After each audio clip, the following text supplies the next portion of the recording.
Sir तो रामकृष्ण को भी तो सर मतलब रामकृष्ण मठ और मिशन जो है विवेकानंद के बाद उनको बोलते हैं कि अद्वैतिक थे, लेकिन सर अभी बंगाल की कई जगहों पे चले जाएंगे तो उनको तांत्रिक ही समझा जाता है। और सर दूसरी बात ये कि जो महिलाओं की बात है कि महिलाओं के साथ साधना करने की बात है, तो सर गोरखनाथ एक अद्वैतिक संप्रदाय से आते थे।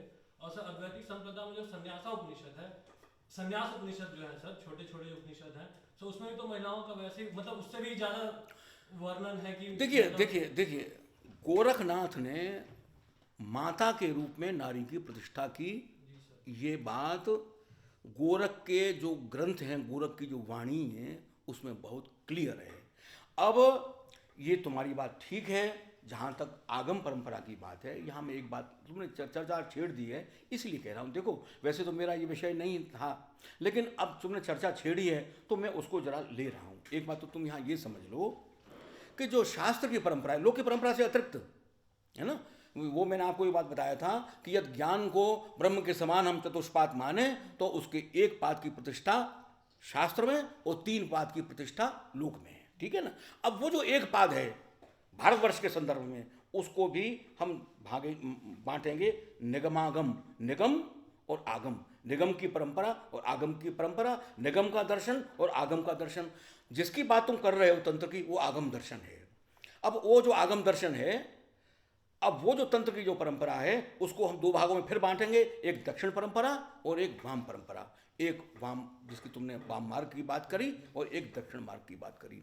तो इसने गोरखनाथ जी ने उस वाम मार्ग का निषेध किया और दक्षिण मार्ग की प्रतिष्ठा की। दक्षिण मार्ग था पहले भी, लेकिन उसको आगे बढ़ाया, उसको उसने पुष्ट किया। नारी की माता के रूप में प्रतिष्ठा इसी ने की, और बड़े जोर शोर के साथ उसने की। जगदम्बा का रूप लेकर के आया ये। तो इसका परिणाम ये हुआ कि जो दूसरे बिरादरियों के लोग थे या दूसरे मजहबों के जो लोग थे, वो और वो सारे गोरख के साथ खड़े हुए। गोरख के साथ एक पंथ खड़ा हुआ नहीं है, और गोरख का विस्तार भी बहुत ज़्यादा है। क्रांतिकारी व्यक्तित्व है इसका। असल में प्राय हम छोड़ देते हैं, दूसरे दूसरे को नाम ले लेते हैं ना, इसको प्राय हम छोड़ देते हैं, क्योंकि ये इतना अंतर्भुक्त है ना। अब हमें लगता है कि ये हमारा है, उनको लगता है हमारा कि भाई ये तो अब यहाँ तो बिल्कुल शुद्ध संघर्ष का है, संघर्ष हो रहा है ना। वोटों का भी खेल है, जनसंख्या का भी खेल है, लड़ाई का भी खेल है, सारी सारी बातें आ गई हैं उसमें। अब गोरख हमको कब अच्छा लगेगा? अब गांधी हमको कहाँ अच्छा लग रहा है? गांधी अच्छा लग रहा है क्या? वो संतोष की बात करता है, सादा कपड़ा पहनने की बात करता है, झोंपड़ी में रहने की बात करता है। हम तो महल में रहना चाहते हैं, है ना। अब वही बात गोरख के साथ भी है। तो लेकिन उसका प्रभाव इतना है कि आप कोई भी गाथा लें, मैंने आपको इतनी गाथाएं दी हैं, इतनी गाथाएं दी हैं, और मैं सबकी बात नहीं कर रहा हूं, लेकिन आप ये देखेंगे कि कम से कम 40% गाथाओं में गोरख पात्र आ गया है। अब पूरन भगत है, अब पूरन भगत है, गोरख उसमें आ गया। अच्छा, जहां चमत्कार की बात आने आने वाली है, अब ये जहार पीर की बात मैंने आपसे कही, जहार पीर में गोरख आ गया। तो लोक के साथ गोरख जुड़ा हुआ है। लोक के जो मंत्र हैं ना, ये मंत्र जो होते हैं, नजर के, इसके उसके, मैंने मंत्रों का भी संकलन किया है, तो आप उसमें देखेंगे गोरख जरूर है, मछंदर जरूर है, मछंदर भी है, जलंधर नाथ जरूर है। अब ये सारे उसी परंपरा में से हैं ये, और जिनकी जिनकी चर्चा हम कम करते हैं, लेकिन लोग उसकी चर्चा खूब करता है। जहां भी चमत्कार दिखाना होता है, वहां गोरख आ जाता है। अब गोरख में वो शक्ति है, वो मरे को जिंदा कर देता है। देखो, अभिप्राय है, मोटिव है ये। इसका मतलब ये मत समझ लेना कि सचमुच में कोई आदमी मरा हुआ है वो जिंदा हो गया, वो तो संभव ही नहीं है ना, है ना। लेकिन वो एक मोटिव है कि अभिप्राय है कि जहां हमें किसी पात्र को पहले मार देना है और फिर उसको जिंदा कर देना है। अब ये गाथा आज भी सवेरे भी हम बढ़ रहे थे अपने लेसन बनाने के लिए, तो वहाँ वो आदमी मर गया, गोरख आ गए, बस वो आदमी जिंदा हो गए। तो इस चमत्कार के लिए हमने गोरख एक पात्र लोक में, लोक वार्ता में, लोक गाथाओं में है, जो बार बार आता है और गाथा को बढ़ा देता है, गोरख का प्रभाव बता देता है। तो इस प्रकार से हम ये देखते हैं। अब देखिए, एक एक चर्चा मैं करता हूँ एक और गाथा की, प्रेम गाथाओं का। अब इसमें तो ये जो शीरी फरहाद है, तो ये तो खैर बाहर से ही आई, बाहर की गाथा है। और वो भी गाथा है, वो क्या नाम है, वो ये मजनू, क्या लैला मजनू, वो भी प्रेम गाथा ही है, वो भी लैला मजनू भी। लेकिन ये आगत है, ये ईरान की ओर से, इराक की ओर से, अरब की ओर से ये जो कथा रूढ़ियाँ हैं, ये साथ साथ आई, यहाँ बस गई।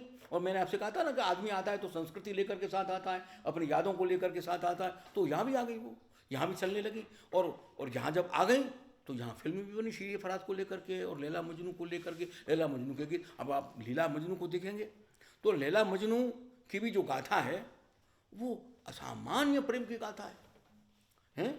वहाँ वो मजनू जो है वो उसको कुछ गर्मी का कुछ प्रकोप होता है, वो उसके शरीर में फोड़े फोड़े निकल आते हैं। तो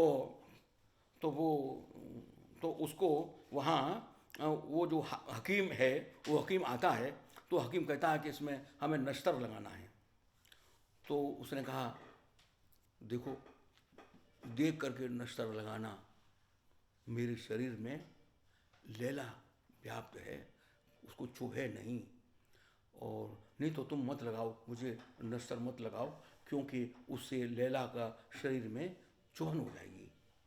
क्या पागल आदमी है तू, लैला भी कुछ है ना, वो काली कलूटी लैला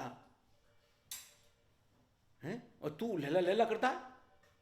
तो उसने कहा देखो, तुम्हारी नज़र भगवान ने इस प्रकार से, अल्लाह ने ऐसे बना दी है कि तुम उसकी खूबसूरती को देख नहीं पा रहे हो, उसको तुमने काली कलूटी कहा है। लेकिन मुझे जो दिव्य अनुभूति जो होती है, वो उसी प्याले से मुझे खुदा जो है वो अमृत का प्याला पिला देता है।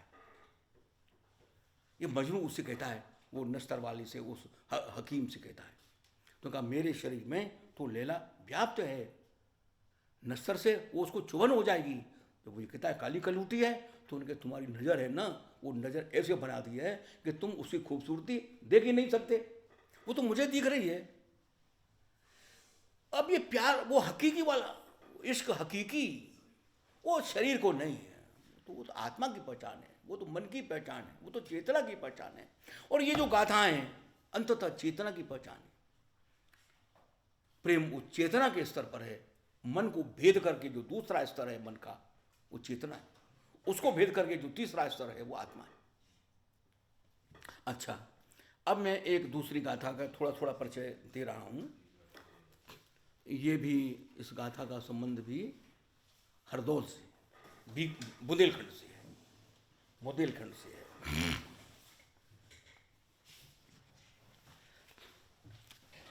तो जुझार सिंह राजा था, जुझार सिंह राजा, जुझार सिंह था, और हरदौल उसका छोटा भाई था। बुंदेलखंड की, ओरछा की गाथा है, ओरछा की गाथा है। अब भाभी है वो, और हरदौल देवर है।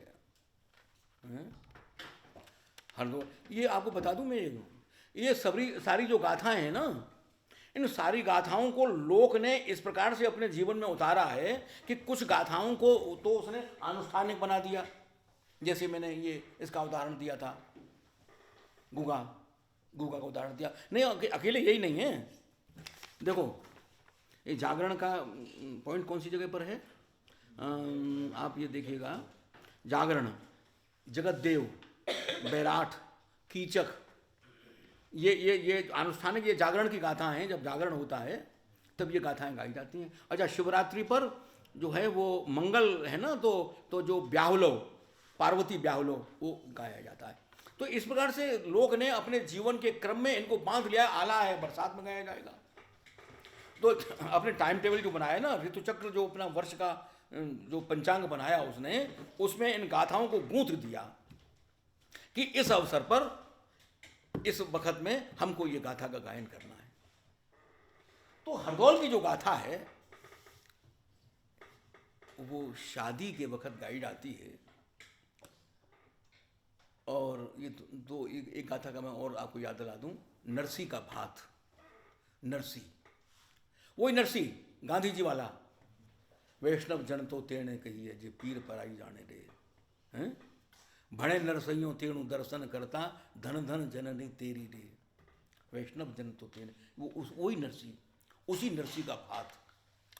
तो वो भी जब वो भात लेने के लिए भात की जब रस्म होती है ना, भात की रस्म आप जानते हैं ना? भात नौतना होता है ना, हैं? भात नौतने की रस्म हाँ होती है जिसमें हाँ, साड़ी वेरी पहना गुड जाता वेरी है। Good very good very good. वो भात नोतने की जो रस्म होती है ना, तो उस समय जो है ये दोनों गाथाएं हैं। किसी परिवार में नरसी गाथा गाई, नरसी का भात गाया जाता है, और किसी परिवार में हरदौल गाया जाता है।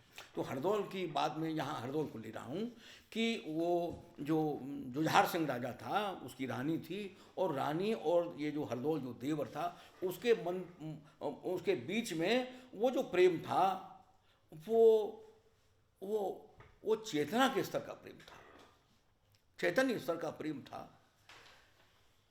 लेकिन दरबारियों ने राजा के कान भरे कि साहब ये जो रानी हैं वो हरदौल का कुछ चक्कर है, कुछ चक्कर है। तो उसने रानी से कहा, तो रानी ने कहा कि आप मुझसे गंगा उठवा लो, आप मुझसे और भी जो शपथ है वो मैं लेने को तैयार हूँ, और आप मुझे मार डालो।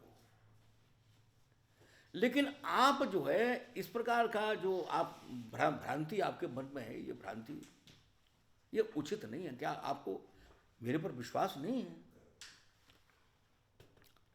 तो उन्हें कि तेरे पर विश्वास तब होगा जब तू खीर में जहर मिला करके हरदौल को खिलाए। तो खीर पूड़ी जो बनाई उसमें जहर मिलाया गया, और राजा का आदेश था, उसने मिलाई।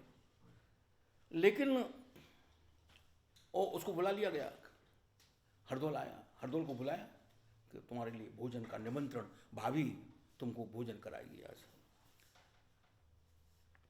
वो गाथा कहती है, बिसई में सेकी पूरियां ओ बिसई में रांधी रस खीर।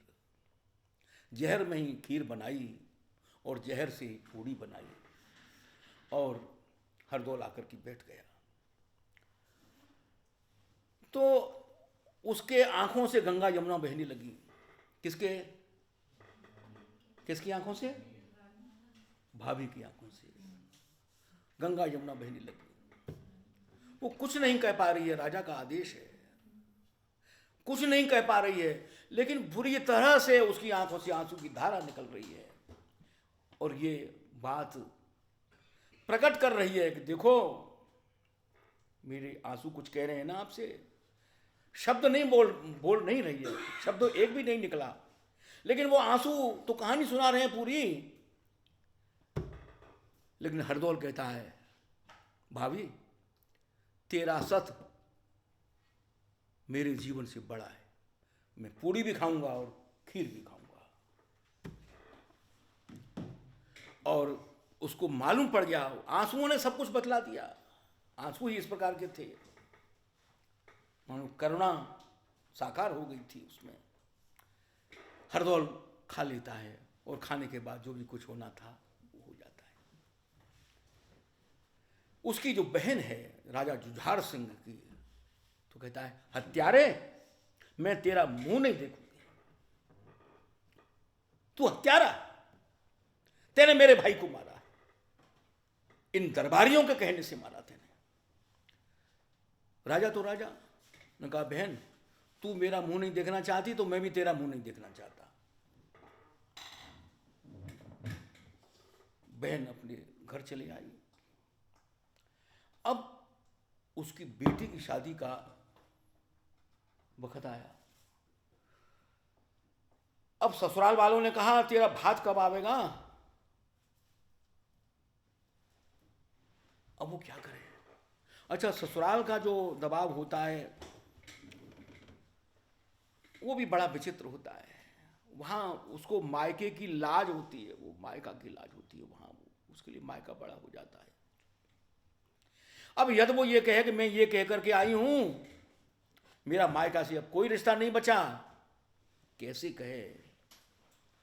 अब ये नारी की दुर्बलता है, माय का नारी की दुर्बलता होती है, कमजोरी भी होती है वो माय की। जा भात नोतने जा।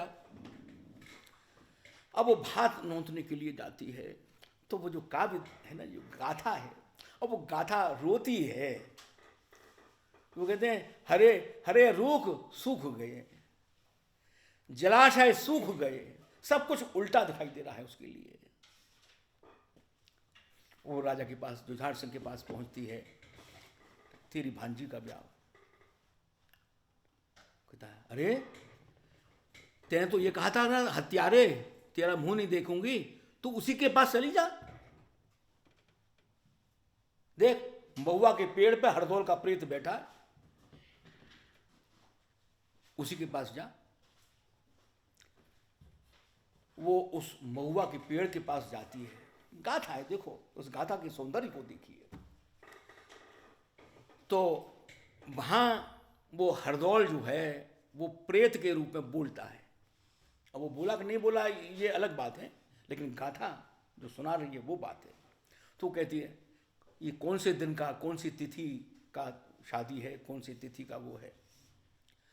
तो वो तिथि बतलाती है। बोले देखो हम आएंगे, भात लेकर के आएंगे। महुआ पटा न डारियो, महुआ की लकड़ी का पटा मत बिछाना। तो ये वो कह देता है। और सच जब गाथा आगे चलती है तो उसकी जब शादी होती है, वक्त आता है, तो वक्त में वो भात आता है ओरछा, महाराज की ओर से, ओरछा राज की ओर से, और हरदौल उस भात को लेकर के आता है। वो गाथा कहती है नाऊ कौरी छतीसिया रे, महुआ पटा बिछाए। उसने महुआ का पटा बिछा दिया, जानबूझ करके बिछाया। और जैसे ही वो हरदौल आया है तो बाहों में भरने के लिए जैसे उसने भुजाएं इस प्रकार की, तो जैसे महुआ के पट्टे पर जो वो आया, वैसे सरपट भये हैं अलूप राजा भातई, कि वो जो राजा भातई था वो अलूप हो गया।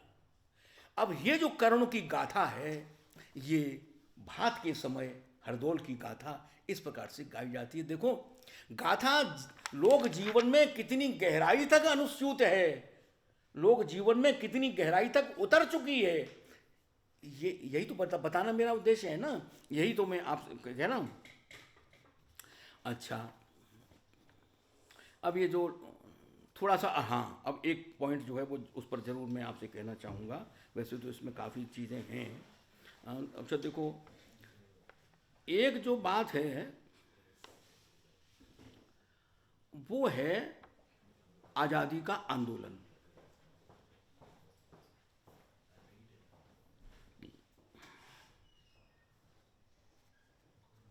हाँ ये बंगाल के नीचे जो आज़ादी का आंदोलन लिखा हुआ है, इसमें मैंने 3 नाम लिखे हैं, किसी एक की चर्चा कर लेंगे थोड़ी सी।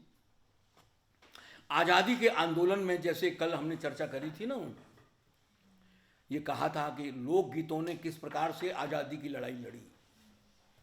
कितने गीत गांवों में, इंटीरियर्स में और गहराई गीत खड़े हुए हैं। आदिवासी गांधी तो पैदल पैदल ही यात्रा कर रहे थे ना।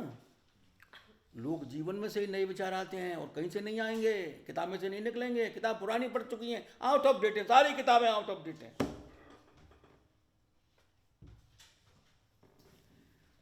गांधी जी गए, आदिवासी गांवों में चले गए। उनको तो क्या, उनको तो कहीं कोई रोक टोक थी नहीं। तो वो जो 3 जो आदिवासी थे, उन्होंने वो जो तिनका था, उसका घास का जो दूब का वो तिनका चबाया। तो गांधी जी नहीं समझे। गांधी ने वहाँ के एक आदमी से पूछा ये क्या कहना चाह रहे हैं। तो साहब ये दूब चबा रहे हैं और ये कह रहे हैं आपसे कि हम आपके दास हैं, आपकी वंदना करते हैं। तो उन्होंने बुला करके कहा, वो भाषा का भेद भले ही हो, लेकिन उन्होंने कहा देखो अपने को दास मत समझना, किसी का भी नहीं। है ना। अब ये जो लोग इसकी चेतना है, लोकतंत्र की जो चेतना है, लोक वार्ता की जो चेतना है, आज़ादी की जो चेतना है, वो लोकतंत्र की चेतना है, लोक वार्ता की चेतना है। अब इसके लिए 3 जो गाथाएं हैं उनकी ओर मैं आपका, एक तो बिरसा मुंडा, एक कुंवर सिंह और एक दुर्गावती। अब ये किस प्रकार से कुंवर सिंह ने बहादुरी दिखाई और वो अंग्रेजों के विरुद्ध लड़ने के, ये 1857 के आसपास की बात है ये। तो कुंवर सिंह की, अब कुंवर सिंह की जो गाथा है वो बिहार की भोजपुरी में, मैथिली में, मगही में प्रचलित है, अनेक क्रॉस कर चुकी है उसके लिए। तो आज़ादी की लड़ाई में भी लोक गाथाओं ने किस प्रकार, ठीक उसी प्रकार से जैसे आला है, आला है ना, ये आज़ादी का आंदोलन का मैंने आपसे जिक्र किया। अच्छा, तो